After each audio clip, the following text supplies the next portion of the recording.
Justin Fields if you want. And here's where I'm at with Justin Fields. Because, yes, I was high on him, thought he should have been a top 10 pick, thought he should have been the second quarterback after Trevor Lawrence drafted.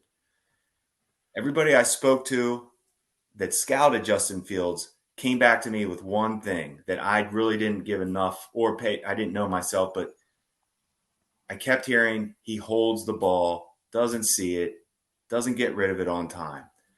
I saw it a little bit on tape, but I didn't see it as a fatal flaw. I thought maybe that was something, he was smart, passionate for football. That's just, to me, these guys can get better with that. He has regressed. Tyler, it's becoming like, I don't know how you're going to play with him just pausing. He hits like this fifth, seventh step, whatever. He's just pausing in the pocket, staring. You're never going to be accurate throwing late because you're panicked. He has no rhythm to throw accurate. His interceptions are almost just, it's alarming. I mean, it's JV-ish for somebody I consider, I think everybody does, an elite athlete. And let's get into that. They've completely cut that out of his game. Now, I want to get into that then. You watch them closely. How have they cut out that athleticism? Because it's like, if nothing else is working, just let him go, run him. And let's see if they make that change. That's all I would say to that. Because at this point, but Tyler, and I'm seeing this with, I know we're not going to get into tanking right now, but there are teams that know there are some major quarterbacks coming in this draft. And there are some teams, and I have said this on our podcast before with the Bears, with this new regime. They can roll with Fields because it is not their guy. And I'm telling you, I'm picturing their meetings right now, like, just keep playing them. Let's keep working through it. How that USC kid play, how the North Carolina kid play this week. Sean Payton, go to Denver. Yeah, I can win with Russell Wilson. Then he goes behind closed doors to the owner. Wait till you see this USC kid. Like, I'm telling you, Tyler, I want to get into that. But part of me thinks with the Bears, I almost feel like Fields, I don't know, man. Let's just see if they change up the offense for him a little bit to get him moving, get some confidence running the ball. But Tyler, he's not close right now. And I always talk about volume completions for Fields. You never see those games of 25 completions and dissect. Everything's rough.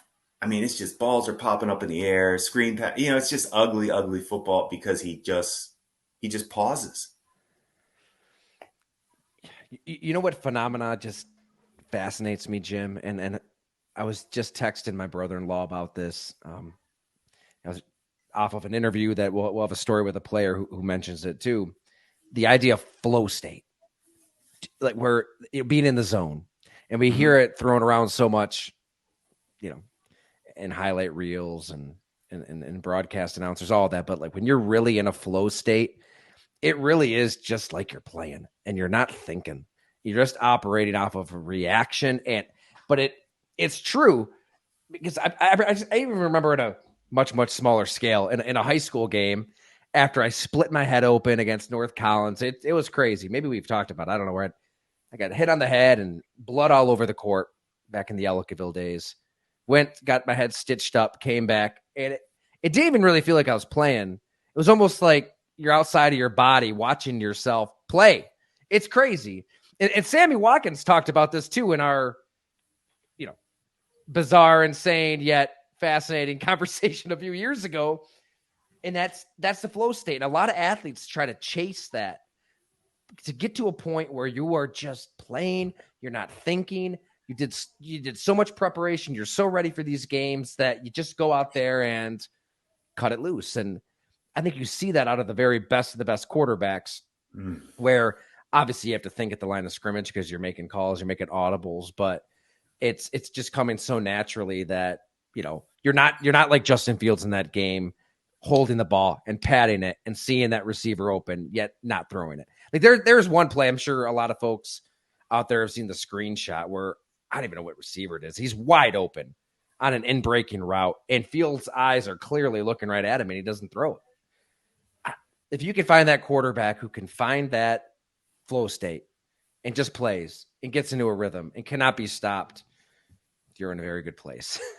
And if there's even a chance at finding a quarterback who can be your guy in 2024, that's probably the conversation that nobody's really having right now, because there's no downside to Arthur Smith professing his confidence in Desmond Ridder, or Ron Rivera talking up Sam Howell, or even the Bears front office and coaches talking up Justin Fields. Like, of course, you're going to say everything you can to build up your guys' confidence.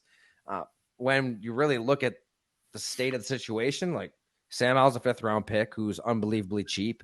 So, yeah, it makes sense to just see what you have in him right this year. Hell, he can throw a pretty deep ball. He's got some rushing ability. If there's a 20% chance he's the next Jalen Hurts, you take that chance. Desmond Ridder, you signed and drafted all this talent around him. Just roll with him as a 3rd-round pick. He's cheap.